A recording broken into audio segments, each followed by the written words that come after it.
All right, Michael, should we get going?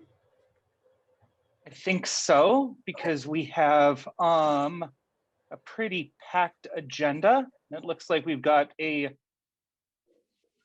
good amount of folks here. Everybody, thank you so much for being here. It's good to see everybody this evening for our final alumni volunteer CGO conference call of the year. We're only 28 days away from the end of the fiscal year, of course, on 6/30. So we have a lot going on. And I want to start off with a big thank you to everybody here. It's been a very strong year for the CC Fund in terms of annual fund dollars and, of course, most importantly, alumni donors. And we are just extremely thankful for everybody's partnership, everybody here, and many alumni volunteers who aren't here are a big part of why we are having a successful year. So a big thank you to everybody here. I want to start off by introducing some folks here who helped make this whole thing happen. In terms of our alumni board development committee members, of course, Eric Gamble, class of 2000. Thank you for being here. Thank you for your ongoing leadership. Heather Morrison, class of 1969. Thank you, Heather. Great to see you. Margaret Davey, class of 20. Margaret, fantastic to see you. Thank you so much. Mario Lorenzi, class of 1990. Hi, Mario. Long time no see. Chip, of course, Chip Clothier, class of 1979. Chip, thanks so much for your leadership. And I want to also introduce our CC Fund team who is here. I see that we have Susan Daniels, we have Britt Richard, we have Ellen, we have Ellen Bremner. Ellen, thanks for organizing everything. We have Stephanie Schilke. Hi, Stephanie. And of course, we also have Gwen Hay. Thanks so much for being here, Gwen. So we have an exciting agenda to cover with everybody here, including a campus and a fundraising update, a reunion overview, which will be kicking off on Friday, and our fundraising and alumni participation initiatives surrounding that, which is Race Through Reunion. We're going to be covering our end of fiscal year upcoming communications. And then of course, we're going to share with everybody here what you all can do to help. So with that being said, thank you again. And I'm going to hand it on over to Ellen for our upcoming roll call. So please take it away, Ellen. All right. Thank you, Michael. So I'm just going to do a roll call. And I'm going to start with the 50s. So just say your name and your class year, and then I'll keep on going. So if we want to start with the 1950s, I see Judy. So if Judy wants to go first, please do. Oh, you're on mute. You want me to start? Judy Acker, class of 57. All right. Hi, Judy. Hi. Helene Zimmerloh, class of 57. All right. Is that all for the 1950s? Okay. So Great. far. Okay. 1960s.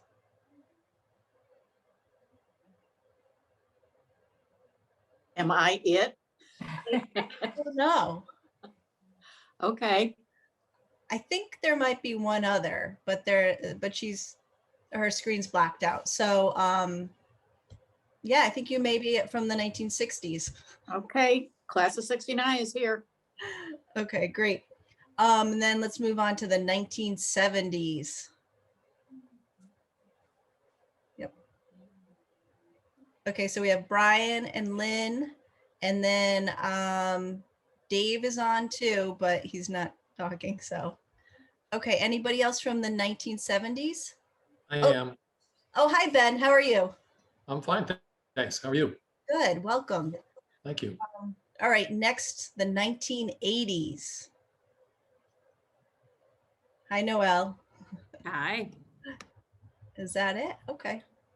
All right, 1990s. Oh, Hey there, Mario's here. Mario, and I saw Matt too. Okay, 1995. great, welcome. All right, and then we're moving on to the wonderful 2000s. Yeah, that would be me, I think, alone. Eric, 2000. Oh, sorry, I forgot about Susan, 2001.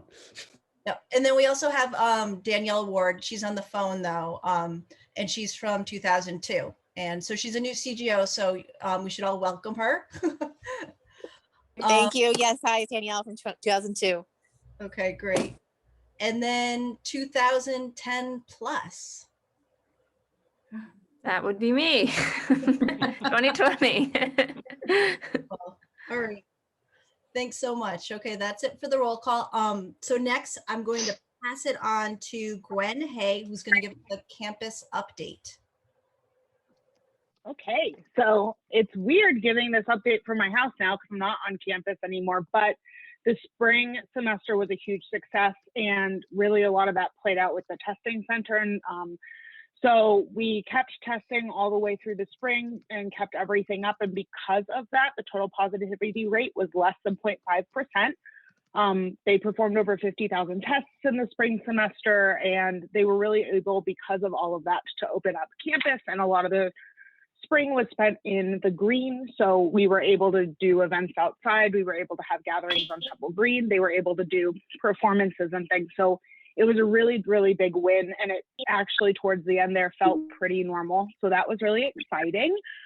And then, of course, it culminated with commencement. So commencement was held on Temple Green in person on May 20th. Students were able to invite 2 family members onto campus for that event. So that was a huge win as well.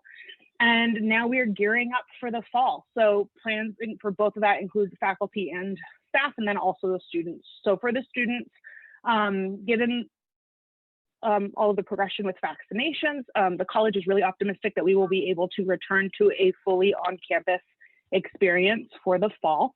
And that's assuming that the high vaccination rates will be achieved, but thus far it's looking that way, and we are planning for it.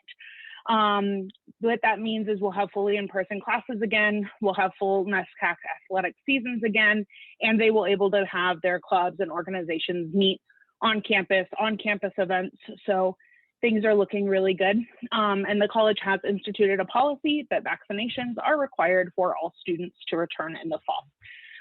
For staff and faculty, we will begin to start repopulating, like Michael said earlier, in early August. At this point in time, that's kind of what we know, but plans are getting rolled out, and HR is working really hard to make sure that we will all be able to come back in person here in just a couple of months. So it's really exciting. And I speak for everybody, maybe, when I say I'm excited for everyone to come back on campus, because it will really feel nice to see faculty and staff and all of our students back this fall. And with that, I'm going to pass it to Michael for a fundraising update. Appreciate it. Thank you, Gwen. I'll tell you, I'm looking forward to getting to campus, because I've only been there for a short period of time, and it's such a gorgeous place to come to work every day. So that's going to be a lot of fun. And speaking of fun, I get to share the fundraising update with everybody. So it has been a strong year, as you've heard all year long, in terms of our CC fund fundraising. We currently stand at $5.7 million. 5.7 going for our goal of $6.45 million.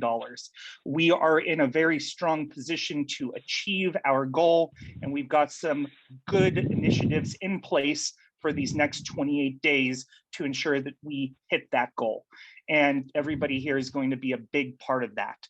Our current overall fundraising annual for Con stands at approximately $17.2 million. So we are doing extremely well. And then, of course, everybody knows about the amazing gift that we announced from Rob and Karen Hale in terms of $30 million. So it is a historic year. It's a transformational year, and fundraising is going extremely well. Something that I'm most excited about are our alumni donors. We passed 4,900 alumni donors. We currently stand at 4,909 alumni donors. When we started the year, we set a goal of 5,000 alumni donors. We're going to hit that, we're going to exceed that, and we have put in place a stretch goal, which we feel we're going to be able to achieve as well now, of 5,500 alumni donors. So that's what we're working towards. That's going to significantly increase alumni participation. That's something that I hope that everybody here feels really good about, because everybody's been a big part of it and continues to be. How does that compare with last year? Well, we know that last year was a bit of an odd year, obviously, but we are more than 1,665 alumni donors over where we were at this point in time last year. We're also ahead in the CC fund by more than $184,000. So again, we're doing extremely well. In terms of our fundraising, we're more than 50% ahead in terms of our alumni donor count, and we need approximately 600 additional alumni in order to achieve our stretch goal of 5,500 alumni donors, and we need approximately $740,000 in additional CC fund contributions to achieve our goal of $6.45 million for the Con Fund.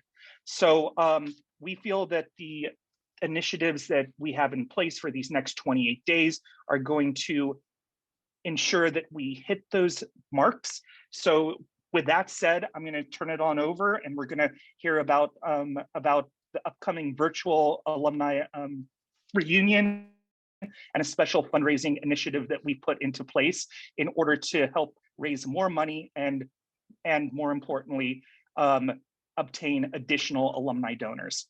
So I'm going to pass it on to Ellen and Stephanie, and of course to over to Britt. Great, thanks, Michael. So as a lot of you know, Reunion 2021 is happening virtually this year. I see a lot of reunioning classes on this call, so it will be celebrating our classes ending in 0 and 5, who did not get to come together last year, along with our 1s and 6s, who this would have been their normal reunion year. So it kicks off on Friday, June 4th, this Friday, and it will continue until June 12th. So just about 2 weeks. And we wanted to let this group know, even if it's not your reunion year, as always, all alumni are welcome to attend. So there's a variety of programming. Some of the highlights, I think there's an Arboretum tour, there's the State of the College address from President Bergeron, where we announce some of our alumni award winners. And then on one of our last nights, there's an old school dance party.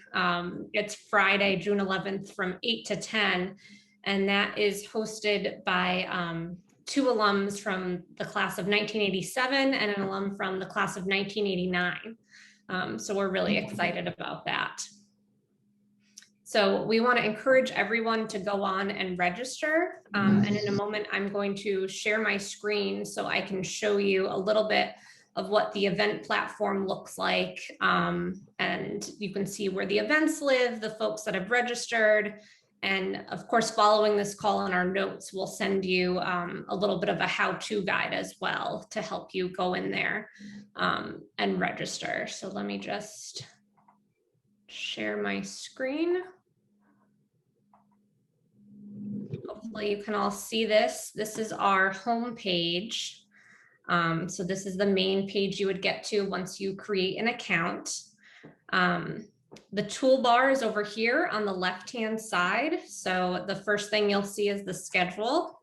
There's two options, so my schedule and full schedule. So you can look through and view the entire schedule of events. And it's very easy to register once you've created your account. So I'll say I want to go to the happy hour on Friday. I hit register, it's added, and then now on my schedule, it will pop up. So it's right there and you will get reminders. So there's notifications on here. Oops. And then they also send you a little push notification to your phone as well. I think it's about 15 minutes before the event to help you remember that you've signed up to attend. The next is you can see all the attendees. So this is just sorted by name, but you can search and you can also refine based on class year. And then there's also the class group section. So I think Lucy Chaplin in our alumni office has to kind of link people to this, but you can see the class years and who's registered, and you just click below and then it'll list out all of the names of classmates who have signed up for that event or for reunion. I'll kind of skip through. There's an on-demand video section. There's not much on there right now, but following events, if you missed one, they're going to be putting recordings in this event recording section. Let's see.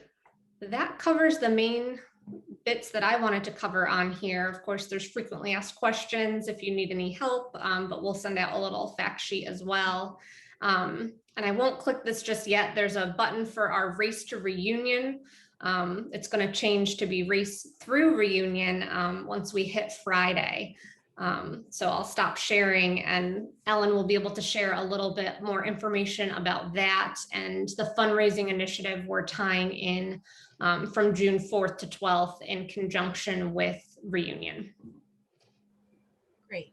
Yeah, so I'm going to talk to you about what we're calling Race Through Reunion. As Stephanie mentioned, it's our fundraising initiative. And we're doing it to celebrate and encourage reunion giving during the virtual reunion timeframe. And so currently we have the Race to Reunion, which we're essentially facing off consecutive classes against each other. And we wanted to sweeten the pot, so we added the competition Race Through Reunion. So what's going to happen is reunion classes and all alumni decades are going to face off for the Camel Cup. And so they'll compete to see who can achieve the highest number of donors and the highest donor participation. At the conclusion of reunion festivities, we will announce the winners. So there's sort of a bunch of different categories, but it's going to be consecutive class winners, the reunion class with the highest number of donors, and the reunion class with the highest percentage of donors, and then the decade with the highest number of donors and the decade with the highest percentage of donors. Now, this seems a little bit confusing, but I'm going to bring you to our Race to Reunion leaderboard, and you'll kind of have a better idea of what it looks like and how the competition will run. And again, this is just like a fun way to get people really excited about giving during reunion and also engaging non-reunioning classes to kind of attend the virtual reunion efforts and also make a gift. So I'm just going to share my screen and bring you to the Race to Reunion leaderboard.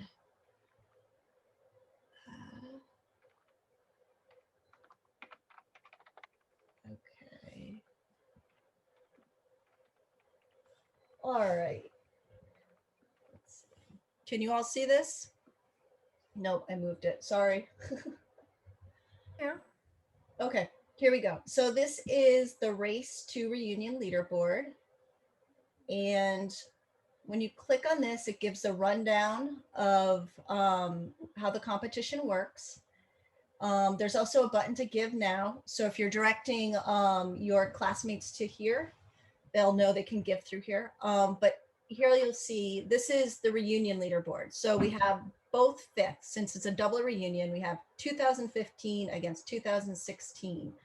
And currently 2015 is in the lead with 53 donors, while 2016 is at 42.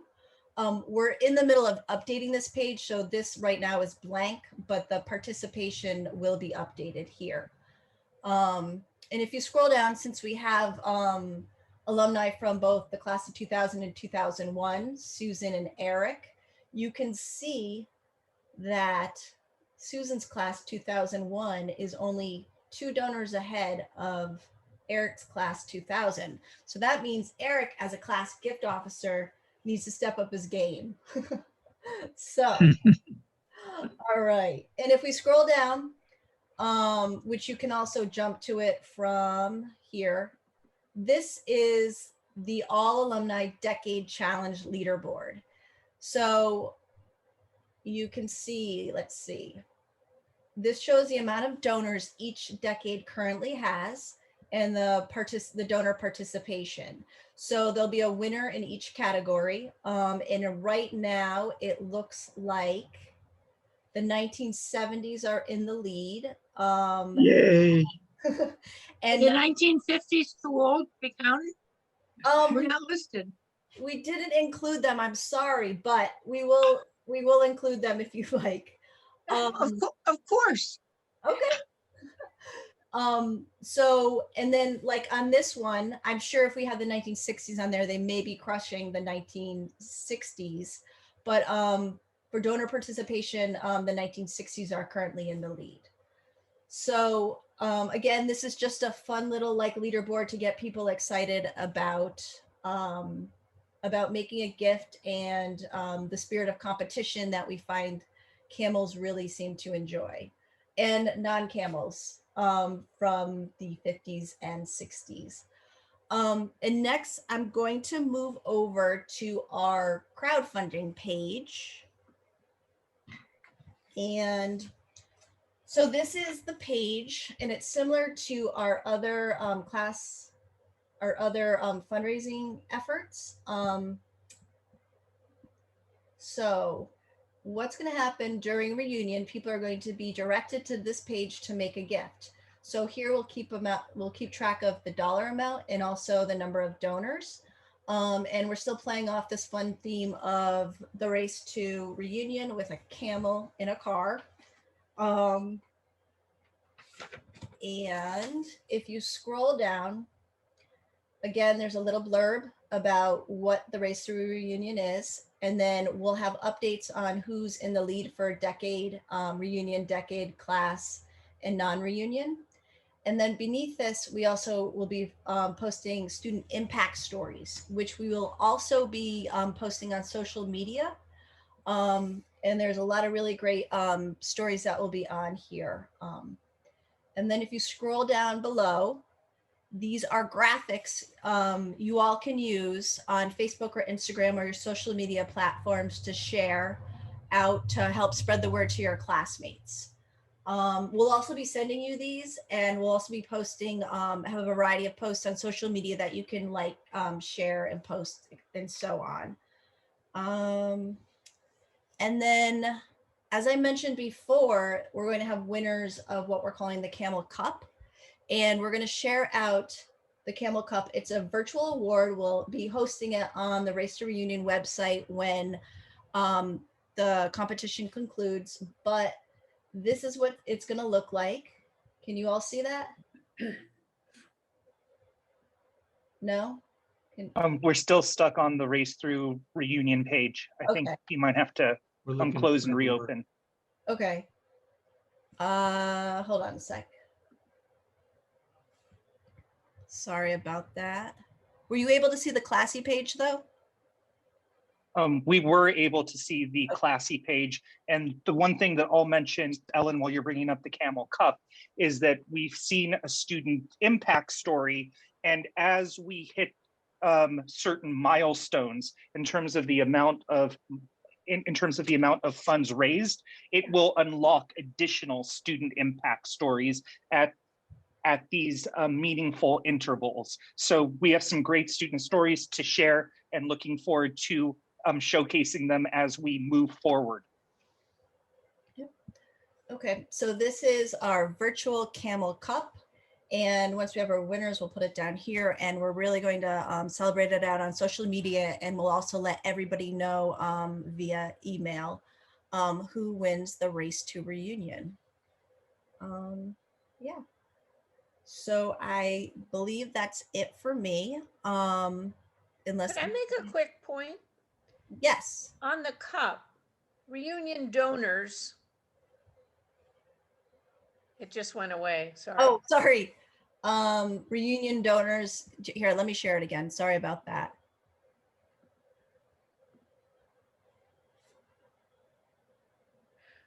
Reunion donors and then reunion donors participation.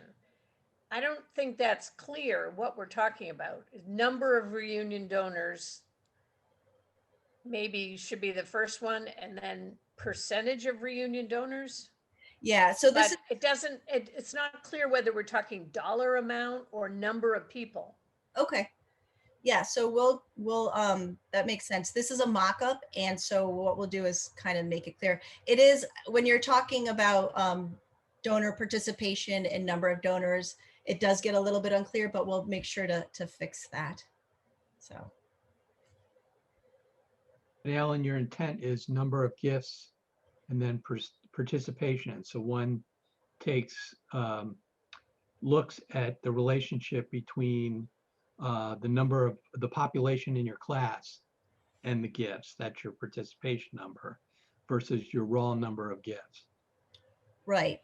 Yeah, and one of the reasons that we are counting these two categories is because we have classes with a smaller population, and so we're counting it against the alumni solicitable base. And so percentage wise, some classes seem to be in the lead, while we have these phenomenal classes like 1989 who crush it with donors. And so we want to recognize both for their efforts. So that's one of the reasons why we are recognizing both classes. Okay. Ellen, I had a question. The cup's only for actual people in the 0-5 and the 1-6 classes. They're not for all years, I'm assuming, this year. They'll be the decades. Right. Yeah. So we're not doing specific, yeah, it's just for the reunions and for the decades. I'm just trying to figure out how to word it because we're a non-reunion year, how to word it to sort of make this final push. Because we've already hit our class goal. So Stephanie and I created a stretch goal back after the Founders Challenge because we blew our numbers out of the water. Go home, save some room for the rest of us. Sorry. I learned from the best, Chip. Sorry.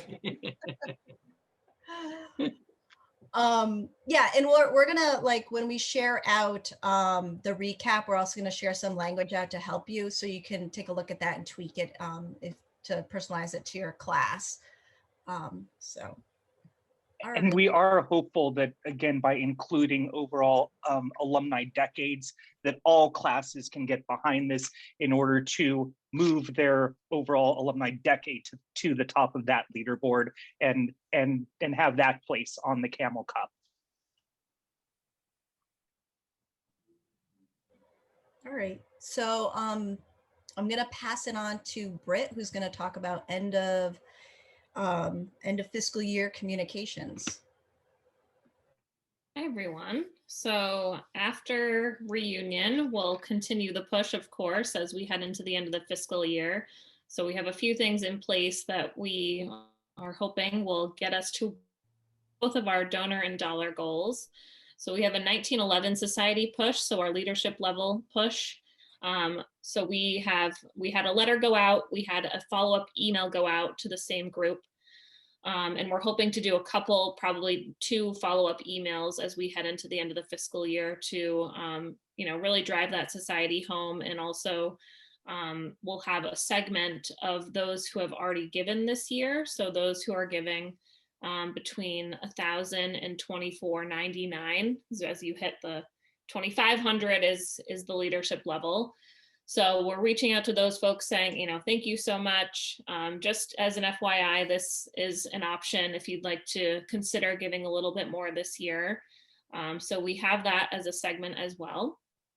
So that's our 1911 Society push. We'll continue on after reunion, our Race the Reunion Challenge. We have an honor roll mailing in place. So I know many of you are probably familiar with that, but we'll be sending out a letter to basically every single class that lists out the donors in that class. And we'll go to everyone, it'll go to everyone in the class who hasn't given yet. So kind of a showing of those who have given and hoping that they'll join the list as we head into the end of the fiscal year. Michael, I don't know if you have anything else to add on that.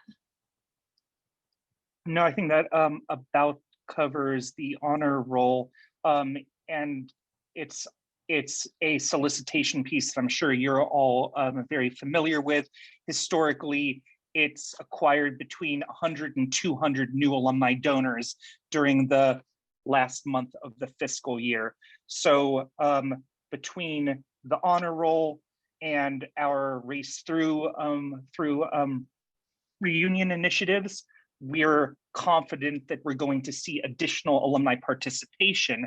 And then of course, the 1911 Society Initiative, which you heard about from Britt, that's going to help us raise the additional funds that we need to achieve our $6.45 million con fund goal. Can you give us the drop date for the honor roll mailing? Sure. So the goal is that right when Race Through Reunion concludes on 6/12, that folks on the East Coast will begin to get the honor roll mailing. So I want to say about 6/14, 6/15, and we are sending it to a range of classes, but we're trying to focus it on alumni who usually make their contribution by check, as opposed to through an online channel. In that case, will we be able to get a list of who you're sending it to by class? Happily, yes. So we know that we know who to concentrate on. Yes. Can we also get copied on it? That way we Yeah, know absolutely. it's gone. That way we know it's gone out. Yeah. That would be helpful. Perfect.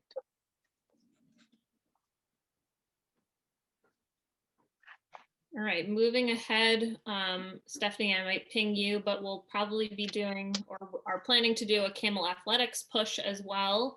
So we'll be sending 2 emails in the month of June to alumni athletes and past donors to Camel Athletics. So I don't know if you have anything else to add to that. Nope, we'll wait till after reunion. The first one's sports specific from our coaches with a bit of an update. And then the second one will be a final push. We've had a really successful year in athletics fundraising, particularly during the Camels Count Challenge. We had a strong showing of alumni athletes step up. So our donor count, I think, is the highest we've ever had. So we're racing towards our goal and hoping to get over 100 donors to Camel Athletics, which would be just amazing. So we'll have some of those going out this month as well.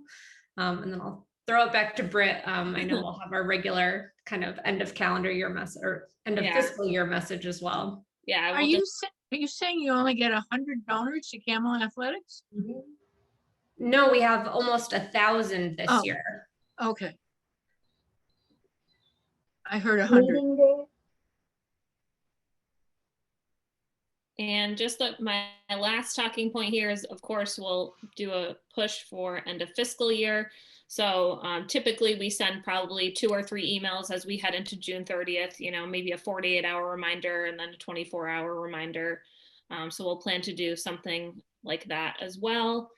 And maybe by that point, we'll already have hit our goals and it'll just be, helping us out over the top, but we'll continue to do that push as well. And if there's any other questions, happy to take that. Otherwise, I'll turn it over to Chip and Eric to go through. There's nothing wrong with hitting a goal. I agree. That's our hope. Thanks, Brett. So the next area that we're going to concentrate on is what we as CGOs can do. And if you haven't done this already, since we're basically getting into the, what did you say, Michael, 28 days left in the fiscal year. If you haven't done this already, grab a few classmates of yours and start to pinpoint those who haven't given. See if you can assign, say, 5 to 10 calls to each of those classmates to get the word out and get them to give. The thing that's great about the way this campaign has been put together, it's really custom tailored for donors. And what I mean by that is that there are a number of interests that individuals can give to. So in your conversations with classmates, you can find out what their interests are and then tailor your pitch to that. So for example, they're going to be focusing on high impact gifts for student support, student life, and faculty excellence. And so by getting in and getting people to personalize their gift, I think they feel like they have more skin in the game. Eric?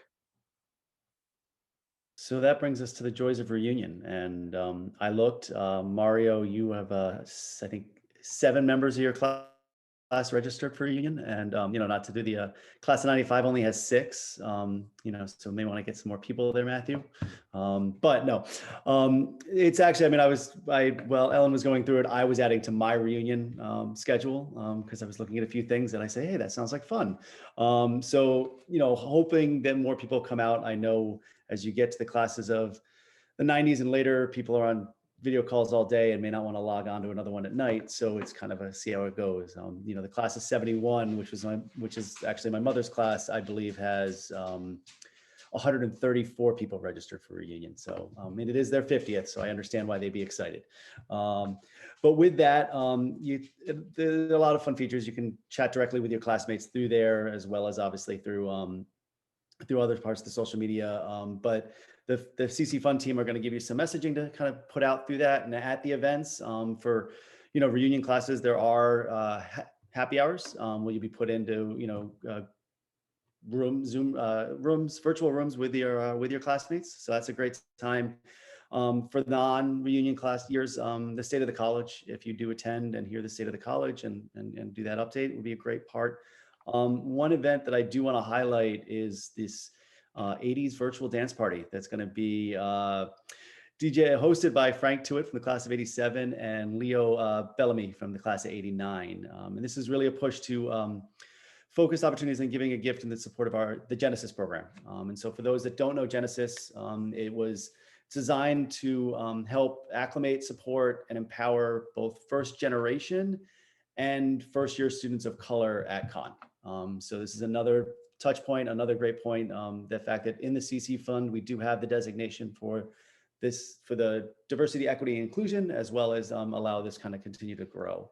And then of course, there's always the push of, as you see stuff on social media, sharing it, encouraging your classmates to attend, even if it's not a reunion year. There are some really fun events for pretty much anyone. I kind of wish I lived back east for this beer tasting, the virtual beer tasting.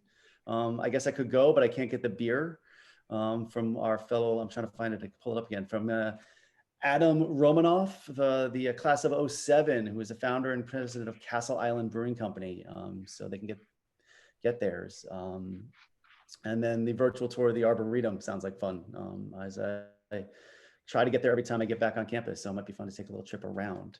But again, as I said, as you know, during any of these events, be it the Camel's Count or the Race Through Reunion, there's going to be a lot posted on the alumni and the college's Facebook and Instagram. And if we can share and send that back out to your classmates, the more the merrier. So at this point, I would ask if there are any questions as we kind of continue. Yes, Noel? So I'm assuming anyone can attend the virtual dance party because my class loves Frank and Leo, and they probably are completely unaware that this is taking place. And if I could get, I could put it out on social media and probably get some people from the class of 89 to sign up, and probably some of the people that haven't donated yet. and if they made a donation specifically to the Genesis program, is there a write-up about it, or do they just donate to the equity inclusion piece bucket in the donor page? And does that go to that? How does that work? I'd be happy to take that one, Noel. We are going to be essentially swapping out content on the Classy page, and we're going to be having a series of posts on social media and sending out targeted emails to alumni segments. So it will be very clear on how to do that, and we will have an exclusive option only to support that program. So starting on the 11th and really for the final 24 hours of Race Through Reunion, that's going to be the main focus. And I think that the common theme here, as we heard basically from Chip, is that all of these programs that we're going to be heavily promoting are all focused on supporting students. So again, there's going to be that student support theme. And of course, that's going to be unlocking those student impact stories. So we're going to be tying these all together as we move from really June 4th through June 12th. And the hope is that many alumni outside of O's, ones, fives, and sixes will be a part of it. I think that the old school dance party is a fantastic way to get your classmates involved, and hopefully a few other classes feel that same way. I guess Yeah, I'm sorry, maybe I'll rephrase that. I guess I'm asking that is I've had conversations with a couple of members of my class of color who don't give because they're not sure where that money's going, that would probably give if they knew that money was targeted specifically to that program. And I, of course, tell them that they can obviously donate to the section of diversity inclusion, but they might be more inclined to give, they were bit heavily involved with Unity House back in the day and those programs, but they would be more inclined to come to this event and give if they knew it was being very targeted. So it will be very targeted. And in fact, we're partnering with the Connecticut College Alumni of Color Committee as part of the solicitation. So your classmates and others will hear from folks who, again, are from the CCAC, as well as staff members, basically through Unity House. And Right. it will be targeted directly for that program. Perfect. And expanding that program, and we'll be providing specific language.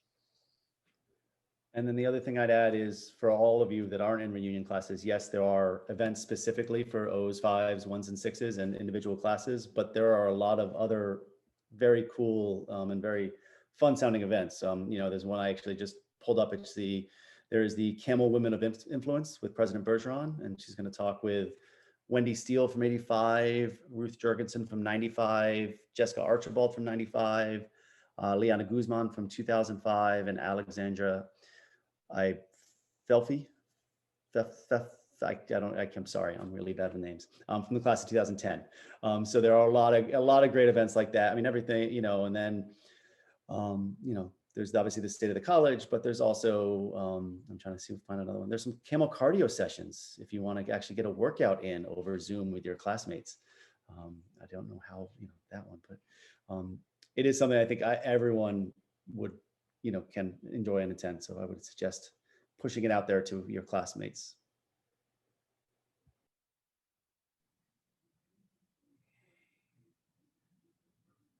Any other questions?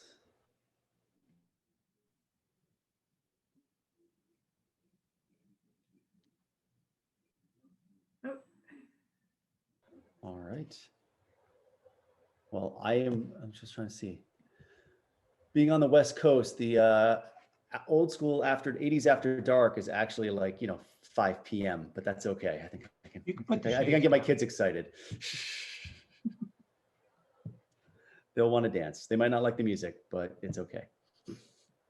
So apparently, I think Frank had done this with another school and it was hugely successful. I have never been to a virtual dance party. I don't know if anyone here has. I'd be interested to hear if anybody has in their experience. No? Judy? No virtual dance parties? Can't imagine a virtual dance. I mean, you're sitting in your own house alone and you just start. It boggles my mind. I mean, I do a lot of Zoom and a lot of virtual stuff. But dancing is a surprise. Helene, have you ever been to a virtual dance party? Nope. Do a lot of other stuff virtually, but not that. The closest thing is I have a friend that does it on Instagram Live. So he just, during quarantine, he'll DJ for an hour on Instagram Live. So you can dance and you dance, but no one can see you. This whole, with the camera on, I don't know. I know Mario will be there dancing with the camera on. Maybe better without anybody being able to see you. Yeah, I mean, that's an option. You can always turn your camera off and listen to the music and watch everybody else. So it's and we've spoken with Frank to understand how it's going to go. He did this. He worked with, I believe, Wesleyan for a number of years, and he did this, last year for them. And apparently some alumni go all out. They'll have some strobe lights in their house. There will be loud music, and it's about having fun, expressing yourself, being part of a community, and just letting loose on that evening on the East Coast, that late afternoon on the West Coast, having some fun, and of course, supporting students and a very important program at that same time.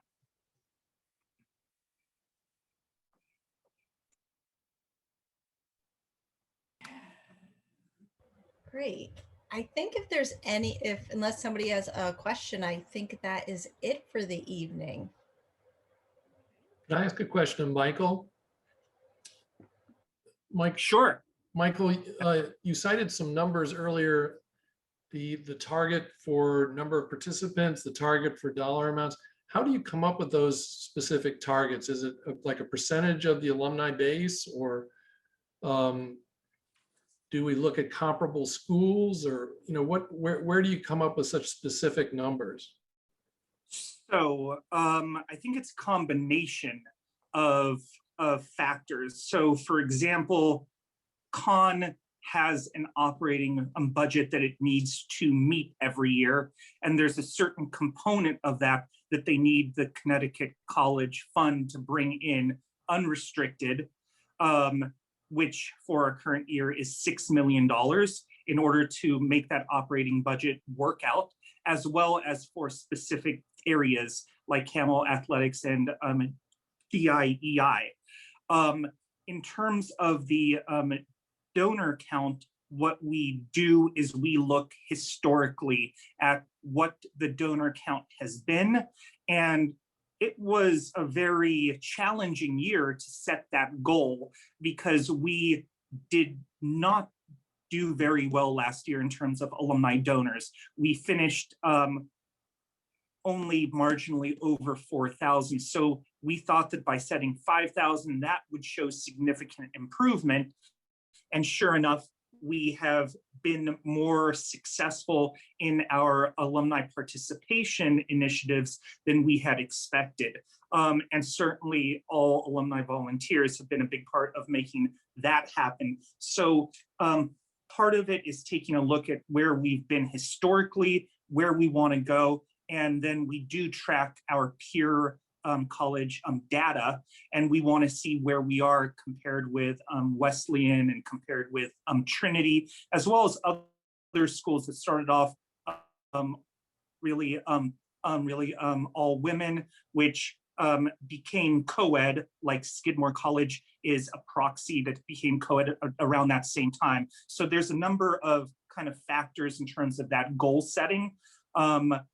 And part of it is institutionally driven, and then part of it is taking a look at what we have done historically and setting these goals internally and seeing where we go, and then coming on up with external goals that we share on out with the community. I know that that's a long answer, but I don't know if that makes sense, Ben. It does. Is there some psychology behind setting an easy goal and then saying, hey, look, we've passed our goal, let's, that, or setting a hard goal and like urging people to give more? I mean, do you play games like that, or is it based pretty much on empirical data as you're describing? So I don't believe we play games in terms of setting an internal goal that we can easily pass in order to show that we've passed it. I think that there is a psychological framework when it comes to goal setting. If we set a goal for $10 million and we raise $7 million, we haven't hit our goal, but that would be more than setting a goal for $6.45 million and meeting that.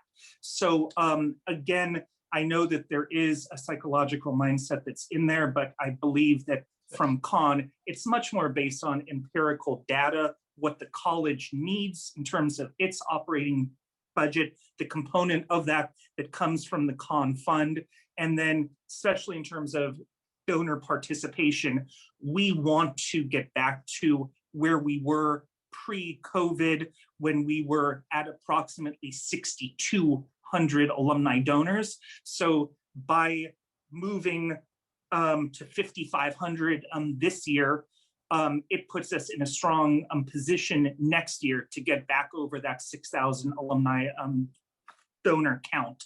And in that same vein, increase alumni participation, which is a significantly weighted factor for college rankings by these college publications. And we know that we want Con to be one of the best schools in the country and to be matched in terms of its educational framework and its reputation as a beacon for the for making connections with that strong alumni participation rate. Thank you. You're welcome.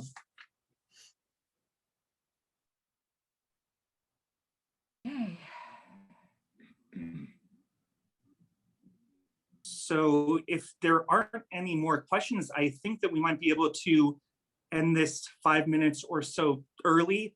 As you've heard, we're going to be following on up with specific information that you can share on out with your classmates. We're going to be following up with all of our alumni volunteers who were unable to be part of our call. But for each and every Con alum here, thank you so much for your support. Thank you for your leadership. It makes a very meaningful impact. And we've got 28 days to make some fantastic things happen. So let's go on out there and make it happen together. Great. Thank you all. Thank you. Thanks. Bye. Thanks, everybody.